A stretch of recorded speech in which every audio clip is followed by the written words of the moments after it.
Mohammad Abbas CPIM state secretary ने hitech TV से बात करते हुए कहा है कि जमहूरी हुकूक पर कई तरीकों से हमला किया जा रहा है और जमहूरियत को बुरी तरीके से कुचला जा रहा है। खासकर पीएम मोदी के खिलाफ बोलने वालों को सालों साल जेल में रखा जा रहा है।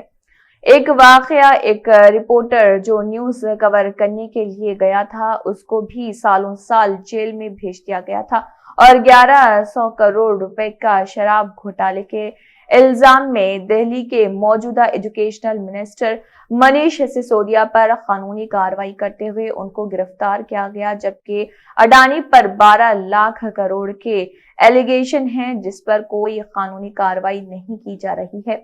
आइए जानते हैं उन्होंने मजीद इस ज़िमन में क्या कहा।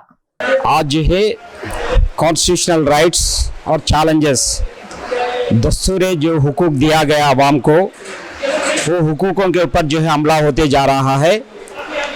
जो मजहब का हुकूक दिया गया था उसका मर्जी से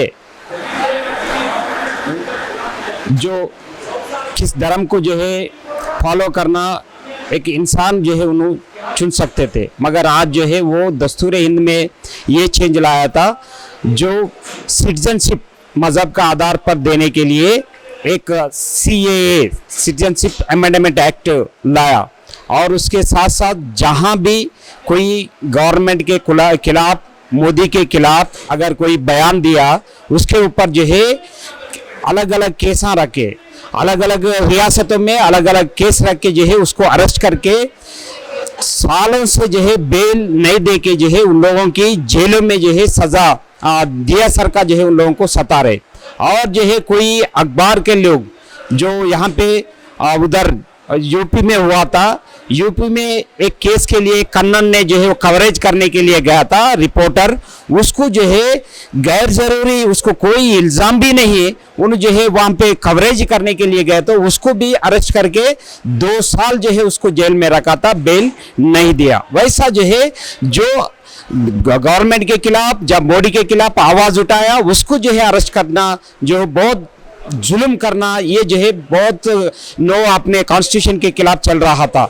ऐसे जो है कॉन्स्टिट्यूशनल राइट्स जो भी है आवाम को दिया गया उसको जो है तबाह करते हुए जो फेडरल सिस्टम को भी तबाह कर रहे। यहाँ पे जो है अभी दिल्ली का जो डिप्टी CM सिसोदिया को अरेस्ट करा था, जो क्या एलिगेशन क्या था इसके ऊपर, जो लिकर स्कैम में वो है बोल के वो 1100 करोड़ रुपए का कुछ एलिगेशन है, मगर जो है 12 लाख करोड़ रुपयों की जो है एलिगेशन जो अदानी के ऊपर हुआ, अब तक जो है उसके ऊपर कोई जांच नहीं, उसको अरेस्ट नहीं, कम से कम उसके ऊपर केस भी नहीं किया गया। वैसा जो है मोदी का खास लोगों को, मोदी का जो है मनमानी करने वालों को, मोदी का तरफदार करने वालों को कुछ भी कहे तो भी, कुछ भी करे तो भी उसके ऊपर कोई केस नहीं है, कुछ भी जो है उसको जो है और ऊपर से उनको अच्छी तरीके से प्रोटेक्शन मिल रहा है। दूसरा तरफ मोदी के खिलाफ जो है अगर बात करा, आवाम के लिए जो है आवाज उठाया, उसको ऊपर जो है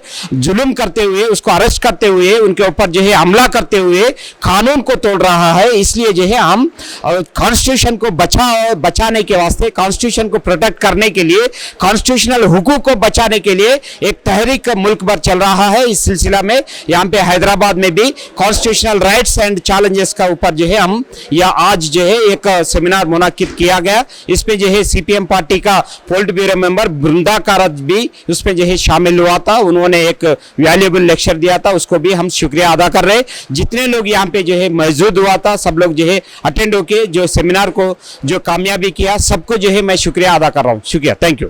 यहाँ आए हैं संविधान बचाओ आंदोलन के एक प्रोग्राम के रूप में यहाँ हम आए थे। हकीकत ये है कि आज हमारे देश की संविधान अमृत काल की ज़माने में, ये अमृत नहीं, ये शोषण काल का ज़माना है जिसमें गरीबों का शोषण हो रहा है, संविधान की मुख्य खंभों पर एक ज़बरदस्त हमला हो रहा है। और मैं ये मानती हूँ कि जब हम कहते हैं माइनॉरिटीज़ के ऊपर हमला हो रहा है, माइनॉरिटीज़ के ऊपर तो हो ही रहा है BJP RSS के द्वारा, लेकिन ये माइनॉरिटीज़ के हमला एक्चुअली संविधान पर हमला है। इसलिए जब हम संविधान बचाव की बात करते हैं, माइनॉरिटीज़ के अधिकार का भी बचाना है, ये एक मुख्य सवाल है। दूसरी बात मैं ये कहना चाहती हूँ, आज हमारे देश की संविधान पर जो खतरा है वो बाहरी ताकतों से नहीं, देश की संविधान पर खतरा खुद ही हमारे देश की सेंट्रल गवर्नमेंट के द्वारा पेश की जा रही है। क्या बोले? सारे पार्टियां पूरे पार्टी मिलकर संविधान के लिए सारे हम तो यहाँ खड़े हैं, बाकी पार्टी से बात कर लीजिए।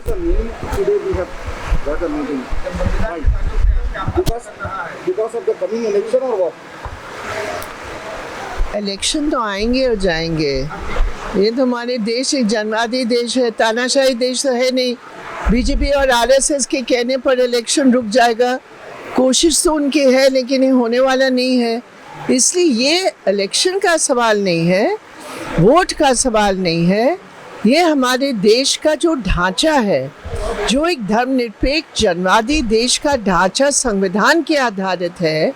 जिन लोगों ने कभी भी इस देश के संविधान को नहीं माना, जिन्होंने कभी भी धर्मनिरपेक्षता या जनवाद को नहीं माना, आज वो लोग हमें देशभक्ति सिखा रहे हैं। ये क्या है? ये बात सुनिए, ब्रिटिश ज़माने के सामने जिन्होंने घुटने टेके, साष्टांग प्रणाम किया ब्रिटिश हुकूमत के सामने, आज वो देशभक्ति हमें सिखाएंगे।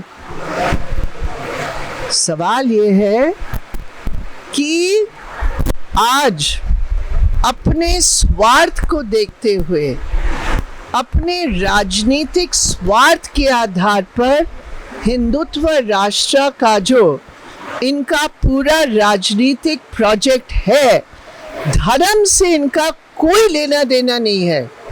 कोई सोचे कि हिंदू धर्म के ये बड़े हामी हो गए हैं, सवाल ही नहीं है। ये हिंदुत्व है, ये एक राजनीतिक प्रोजेक्ट है, ये कम्युनल कॉर्पोरेट प्रोजेक्ट है और सारे देश जानते हैं ये बड़े पूंजीपतियों की सेवा में धर्म को इस्तेमाल करके, लोगों को विभाजित करके हमारा देश का सत्यानाश कर रहे हैं। मैडम, जैसे बीजेपी और आरएसएस की बात कर रहे हैं, तेलंगाना में तो वो लोग कुछ पावर में नहीं है। तेलंगाना में कहीं भी पावर में हो या न हो, लेकिन लोगों की दिल और दिमाग को बांटने में वो पीछे नहीं है। और आज वो जितने भी कांग्रेस पार्टी हो या दूसरे पार्टी हो, इनके तमाम लोगों को खरीद कर वो अपने यहाँ ढांचा खड़ा करने के प्रयास कर रहे हैं। देश भर में जो वोट से नहीं जीते, वो पैसा से जीतने का प्रयास कर रहे हैं। वोट से नहीं जीते, मध्य प्रदेश में नहीं जीते, गोवा में नहीं जीते, तेलंगाना में नहीं जीते, लेकिन एमएलए को खरीदकर वो राज करने का प्रयास कर रहे हैं। और दूसरी तरफ धर्म को एक हथियार के रूप में इस्तेमाल करके वो प्रयास कर रहे हैं। इसलिए हम कम्युनिस्ट हैं, सीपीएम है, हम तो खड़े ही हैं उसके खिलाफ। और हम सभी को कहते हैं, आप भी एक साथ मिलकर खड़े हो जाइए। इस बुलडोज़र जो देश के संविधान पर बुलडोज़र चल रहा है, उसको रोकने के लिए खड़े हो जाइए। मशीनों में जो चोरी हो रही है, ईवीएम के ताल्लुक से क्या है? ईवीएम में जो चोरी हो रही है, बहुत चोरी हो रही है। नहीं, ईवीएम के सवाल पर बहुत सारे मुद्दे उठे हैं, वो हम लोग इलेक्शन कमीशन के साथ बात कर रहे हैं कि इसको कैसे क्या किया जाएगा, ये बात है।